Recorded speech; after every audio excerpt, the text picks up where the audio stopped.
द्या लक्ष. आता इथं ए बी आणि सी असे तिघ जण आहे. मग ए बी सी च प्रमाण आहे, याला जर 2/3 दिले तर याला 1/2 द्या आणि याला 1/4 द्या. ओके, या प्रमाणात वाटायचे. मग नेहमी गुणोत्तरे प्रमाणात असते. मग मी म्हटलंय तुम्हाला असं अपूर्णांकातलं प्रमाण ठेवायचं नाही है ना. हे प्रमाण नेहमी कसं रूपांतर करायचं, नैसर्गिक संख्येत है ना. ठीक, आपण गुणोत्तर आणि प्रमाण मध्ये असा प्रकार शिकलो है ना. याचं रूपांतर आपण नैसर्गिक संख्येत केलंय. मग नैसर्गिक संख्येत रूपांतर कसं करू, तर छेदातल्या संख्येचा काय काढायचा, लसावी. आणि त्या लसावीनं यालाही गुणाचं, यालाही गुणाचं, यालाही गुणाचं है ना.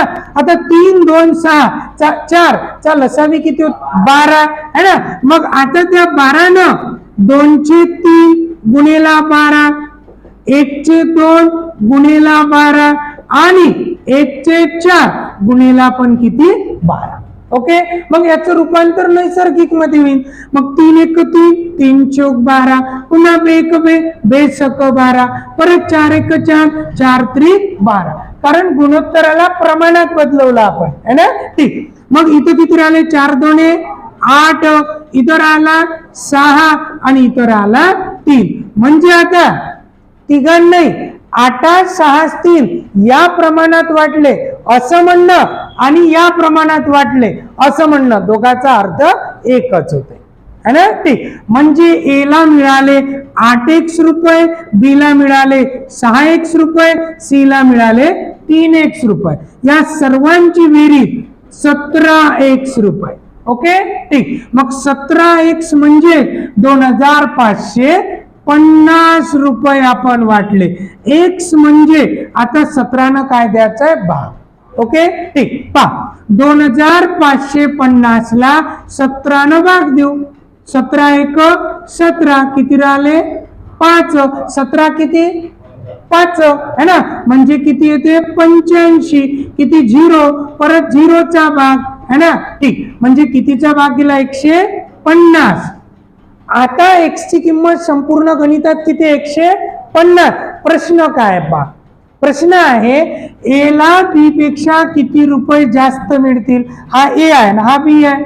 दोघातल्या रुपयाचा डिफरन्स म्हणजे 8x आणि 6x मधला फरक कितीचा आहे, 2x चा. आणि x ची किंमत किती, 150. म्हणजे कितीचा फरक असेल रे, 300. म्हणजे नक्कीच ए ला बी पेक्षा 300 रुपये कसे मिळतील, जास्त.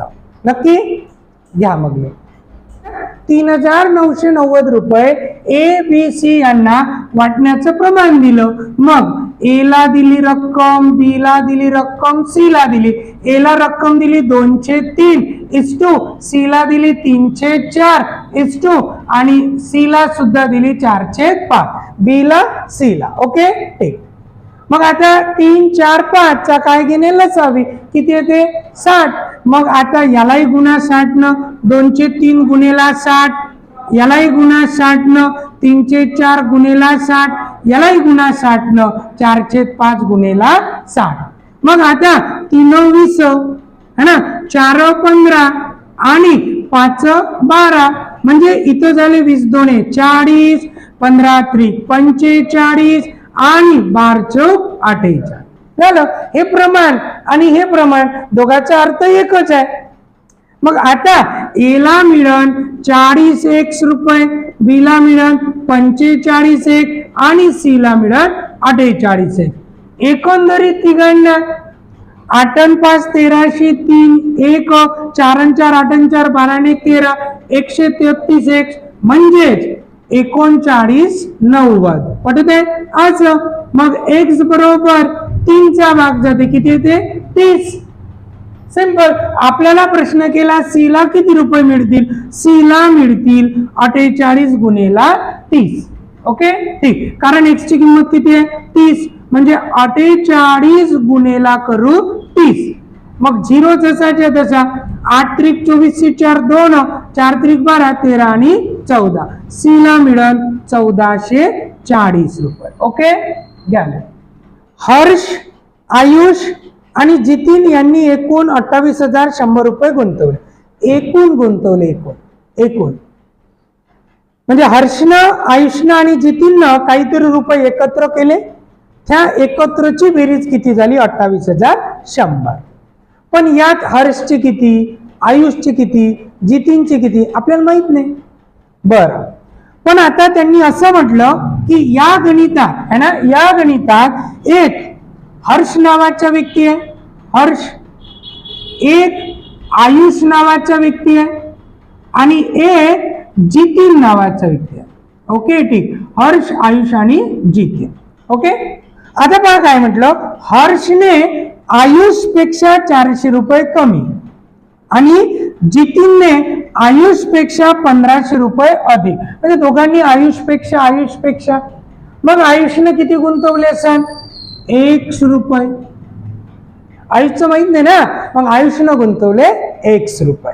ओके, मग हर्षने आयुष पेक्षा 400 रुपये कमी म्हणून हर्षनं गुंतवले आयुष पेक्षा 400 रुपये कमी. एवढे रुपये हर्षनं गुंतवले. ओके, जितीनने आयुष पेक्षा 1500 रुपये अधिक. आता जितीनने आयुष पेक्षा 1500 रुपये जास्त. एवढे रुपये जितीननं गुंतवले. ओके, प्रत्येकाची भांडवल समजली.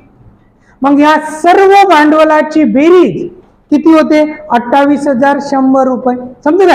म्हणजे आपल्याला असं दिलं होतं की हर्ष, आयुष आणि जितीन यांनी एकूण 28,100 रुपये गुंतवले. मग हर्षनं किती गुंतवले?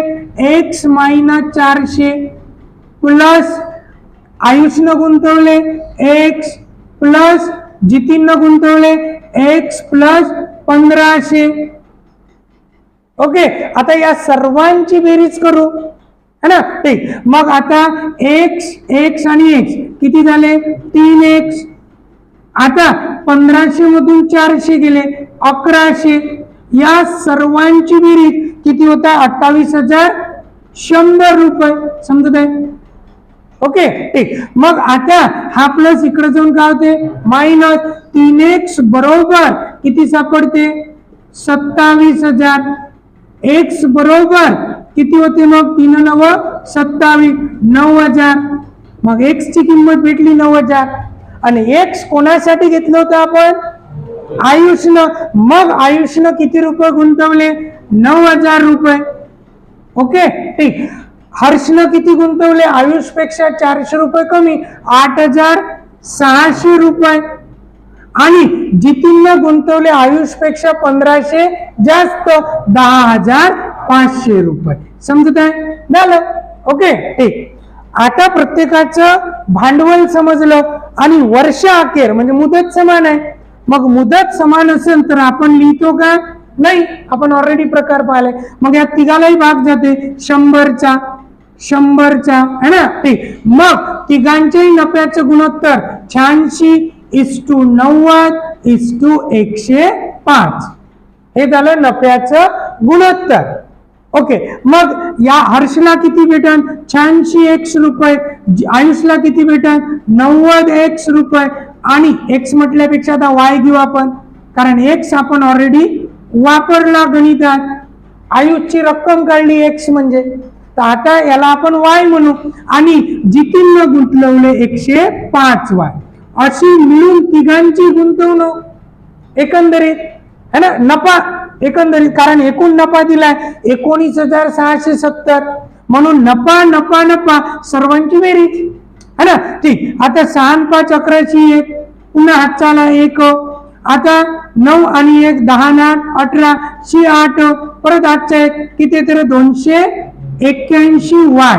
आणि तेच 281 y म्हणजे गणितात किती दिलाय?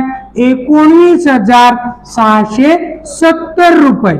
मग y ची काय काढणे किंमत? मग 19,670 ला 281 न काय द्यायचा भाग है ना, 7चा. ओके, ठीक. म्हणजे 281 न 19,670 ला 7चा भाग जाते, पण हा 0 आहे म्हणून कितीचा भाग? 70चा. ओके, इथपर्यंत ठीक आहे. म्हणजे 19,670 ला जर आपण 281 न भागलं तर आपला भाग कितीचा जाते 70चा. मग आता y ची किंमत किती आहे 70. मग आपल्याला काय काढायचं आहे तर हर्षचा हिस्सा किती, तर हर्षचा हिस्सा किती आहे की 86 आहे है ना. ठीक, मग आता याला आपल्याला किती न गुणा लागेल 86 ला 70 न, तेवढा हर्षचा हिस्सा असेल. मग इथं किती आला 0, साइन साठी 42 चे 2, 4 8 साठी 56 आणि 4 किती होत आहे 60. तर मग हर्षचा हिस्सा किती तर 6020 रुपये. पटत आहे. ठीक, मग हर्षचा हिस्सा आला 6020 रुपये. चाल द्या मग लिहून गणित. आता गणितात कॅरेक्टर कोण कोण आहे गोपाल आणि श्याम. आपण लिहिलं एका ठिकाणी समजा गोपाल लिहिलं आणि कोण आहे श्याम. आपण अभ्यासलं की पहिले कॅरेक्टर लिहून घेतलं. आता काय लिहायचं आहे दोघांचे भांडवल. मग गोपालनं किती गुंतवले 7500. 7500 किती वर्षासाठी 2 एक्झॅक्ट दिलाय ना. भांडवल गुणेला मुदत. श्यामनं किती रक्कम गुंतवली माहित नाही x. किती वर्षासाठी 3 वर्षासाठी. भांडवल गुणेला मुदत गोपालचा नफा, भांडवल गुणेला मुदत श्यामचा नफा, दोघांच्या नफ्याचं गुणोत्तर. ओके ठीक. आता पहा काय म्हटलं अजून की 5600 रुपये एकूण नफा झाला. 5600 रुपये एकूण काय झालाय नफा.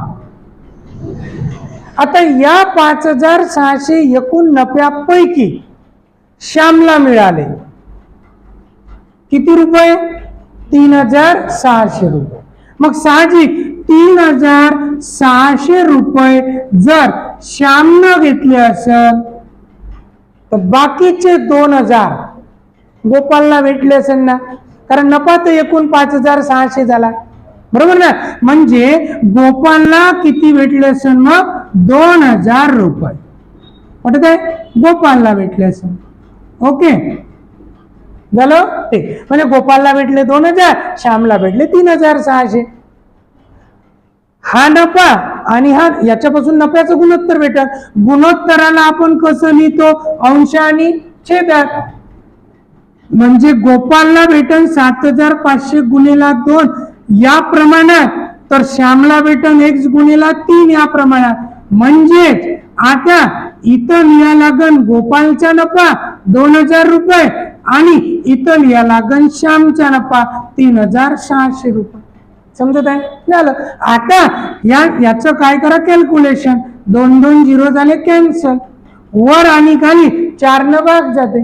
4 किती 9, 4 5 20. परत अजून है ना तुम्ही हा x काढणे ना, हा भागाकारातलं इकडे जाऊन गुणाकारात जाते आणि हे भागाकारातलं गुणाकारात सगळं है ना. ठीक, म्हणजे हा इकडं न्या सगळं आणि हे इकडं न्या. म्हणजे 9 गुणेला 7500 गुणेला किती 2 बरोबर हा इकडे गेला आणि हे इकडे न्या. 5 गुणेला x गुणेला किती 3. आता परत भाग जाते पहा 15 5 75 आणि परत 3 1 3 3 3 9 3 2 6 15 6 90 म्हणजे किती 9000. मग x म्हणजे किती 9000. x कोणासाठी घेतलं होतं श्यामचं भांडवल. मग श्यामनं किती रुपये गुंतवले 9000 रुपये. समजलं झालं घ्याल. पहा मग आता या गणितात काय म्हटलं हरीने 5000 रुपये गुंतवून एक व्यवसाय सुरू केला. म्हणजे गणितात एक हरी नावाचा व्यक्ती आहे आणि एक केशव नावाचा व्यक्ती आहे. आता व्यवसाय तर हरीनं सुरू केला. किती रुपये गुंतवून 5000 रुपये गुंतवून. ठीक लिहिलं. आता पुढे 6 महिन्यांनी केशवने त्यात काही रक्कम गुंतवली. काही रक्कम म्हणजे x केशवनं गुंतवली है ना. ठीक, वर्षाअखेर म्हणजे यानं व्यवसाय सुरू केला तर 12 महिन्यासाठी होते. मग 6 महिन्यांनी केशव आला म्हणजे 6 महिने पैसे होते बरोबर. ठीक, असं गणित आहे. मग आता एकूण नफा झाला त्यांना वार्षिक 3000. मग ह्या एकूण नफ्यापैकी केशवला 500 रुपये मिळाले. म्हणजे केशवला जर 500 रुपये केशवला मिळाले असेल तर 2500 रुपये कोणाला भेटले सर? हरीला. बरोबर, ठीक आहे. हरीला मिळून 2500 रुपये, एकूण आहे 3000 रुपये. मग आता हे जे नफा आहे हा आपण अंश आणि छेद स्वरूपात लिहितो. म्हणजे हरीला मिळाले 2500 रुपये आणि केशवला मिळाले 500 रुपये असं. मग हा 0 0 कॅन्सल, 5 1 5, 5 5 25, हे सगळं भागाकारातलं गुणाकारात जाते आणि हे गुणाकारातलं भागाकारात येते. म्हणजे इथेही भाग तोडू शकता. कितीचा भाग गेला? 1000चा. 6 1 6, 6 2 12, हा इकडे जाते. 2 1 2 म्हणजे हे किती झाले? 2000. बरोबर किती? हा भागाकारातला गुणाकारात x. x कोणासाठी होतं? तर केशवची रक्कम. मग केशवनं किती गुंतवले? 2000 रुपये. समजत आहे? बस घ्या मग. गणितात ए बी सी यांनी भागीदारीत व्यवसाय सुरू केला. म्हणजे एक ए नावाचा व्यक्ती आहे, एक बी नावाचा व्यक्ती आहे आणि एक सी नावाचा. ओके, यांनी भागीदारीत व्यवसाय सुरू केला. आता ए ने बीच्या तिप्पट भांडवल गुंतवलं. ए ने बीच्या तिप्पट आणि बी ने सी च्या 2/3 पट. सगळ्यात शेवटी सी आहे. ए ने बीच्या आणि बी ने सी च्या, म्हणून सी न किती भांडवल गुंतवलं? x रुपये. सी न x रुपये. तर बी ने सी च्या 2/3 पट म्हणजे 2/3 गुणेला x एवढं भांडवल बी गुंतवण. आणि ए किती गुंतवण? तर ए ने बी च्या तिप्पट. बी ने एवढं गुंतवलं ना, मग या बी च्या तिप्पट एवढं भांडवल गुंतवण ए, एवढं भांडवल गुंतवण बी आणि एक्स भांडवल गुंतवलं सी न. समजलं? ठीक. समजा सी ने x रुपये भांडवल गुंतवलं तर बी न सी च्या 2/3 पट, ए न बी च्या तिप्पट. ओके, इथपर्यंत ठीक. मग आता 3 1 3, पुन्हा 3 1 3, इथं किती राहिले? 2x. इथं झाले 2x/3 आणि इथं झाला x. पण असं अपूर्णांकात आपण ठेवत नाही. आपल्याला काय करणे? नैसर्गिक. तर ह्या छेदात 3 आहे ना, या 3 न यालाही गुणून यालाही गुणून यालाही गुणून 3च्या प्रमाणात सर्व वाढून घेऊ. मग याला 3 न गुणा, 2x गुणिला 3, हा होईल 2x/3 गुणिला 3 आणि हा होईल x गुणिला 3, कारण गुणोत्तर प्रमाणात वाढवता येते. ओके, ठीक. मग 3 3 झाले कॅन्सल. हा झाला 3 2 6x, हा झाला 2x आणि हा झाला 3x. तिघांनाही होणाऱ्या नफ्याचं गुणोत्तर 6x 2x 3x. कारण इथं मुदत समान आहे, नाही लिहिली तरी चालते. मग एकूण 6600 नफा दिलाय. म्हणजे 6 2 8 2 3 9 म्हणजे 3 2 5 6 5 11 है ना. हे झाले 11x. म्हणजेच किती दिलाय? 6600 रुपये नफा. x म्हणजे किती रे? 600. झालं इथपर्यंत? ते आता काय विचारलं? तर बी चा वाटा किती? तर बी चा वाटा किती आहे? 2x. x ची किंमत किती आहे? 600. म्हणून sin 2 किती? 1200. तर बी चा वाटा असेल 1200 रुपये. घ्या मग.